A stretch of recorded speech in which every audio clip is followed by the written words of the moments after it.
In this video, I'll show you how to fix critical process died, blue screen error in Windows computer. Just follow my instructions to fix this. So, let's get started. Restart your computer 3 times, then you will be able to see advanced boot options. Now, just follow me.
After doing this, restart your computer and your problem will be fixed.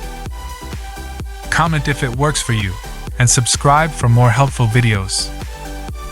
Thanks for watching.